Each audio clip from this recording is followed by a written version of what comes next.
That sound you're hearing is our faucet, our new month-and-a-half-old faucet that now leaks and tries to play the bagpipes on us, even when it's closed.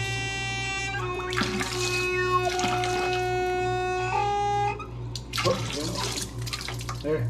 So you have to adjust that a few times. So our plumber recommended this faucet, and we've complained, and they're going to do about something today. So we have things like that happen. I don't see how this could possibly rust in a month and a half on the beach. I can't tell who makes it. We've had very good luck with a particular Mexican brand. They're actually kind of pricey.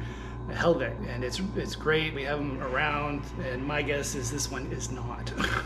So we do get some really cheap goods here in Mexico. Stuff from China, actually. A lot of Mexican stuff is actually pretty well made. It's got a bad reputation. I don't think is called for.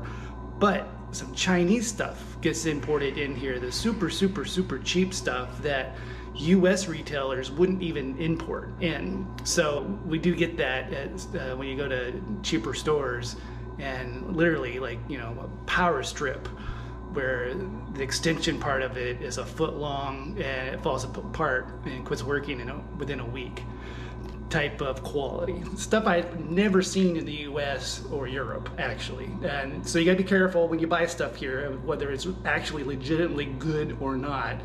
And so following brand names is important, and sometimes going to a better quality store really helps a lot. Some of the cheaper stores, I know sometimes you want a plunger and you don't care, you want it as cheap as possible, and that's fine. They got a Wally's, it's kind of like a dollar store that it's full of stuff like that, and it's fine. We bought some stuff from Wally's as well, but then sometimes when we want better quality, we'll go to like Livermore, which is pretty high end. It's a mix between almost Nordstrom's type of feel to it. If you want a really high-end brand, especially clothing, TVs, you know, home furnishings in general, anything in the home, you go to Liverpool and it's pricey, even by American standards, US American standards.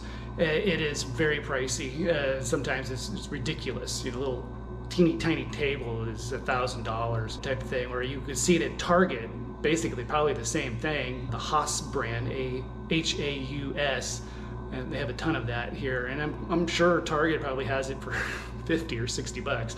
But here, no, because almost all the furniture in stores is imported. Now you can get it custom made, and sometimes actually that's cheaper. And we're actually looking into that, you know, because we need now that we've got the place painted, we're looking at, you know, getting a couple of desks. We already have couches, we're good there. Maybe some C tables and some other things that we're missing, and maybe even redo the closet. And of course we have a kitchen we have to completely do. This is our downstairs kitchen. Nothing real exciting to look at, I guess. But this is where we do all our cooking. The second level, where the living room is, did have a kitchen. We had to tear it out because it smelled so bad. And we're going to have to redo that. But we're so busy with the pool and all the other things and the solar coming up that we're just fine just with the one kitchen. But that's it from here. Wanted to show you a singing faucet. Hey, if you like this video, go ahead and click like for me. I appreciate that. If you got a comment about anything doing with being an expat or a home renovation in Mexico, I'm on the beach in Yucatan, Mexico, go ahead and leave a comment or just an encouraging word. I really appreciate that. And subscribe to the channel and hit those bell notifications so you get warnings of when a new video comes out. And also there's a newsletter if you're interested in getting a weekly email. It's at expatrebel.com/newsletter. And I'll see you guys next time. Bye.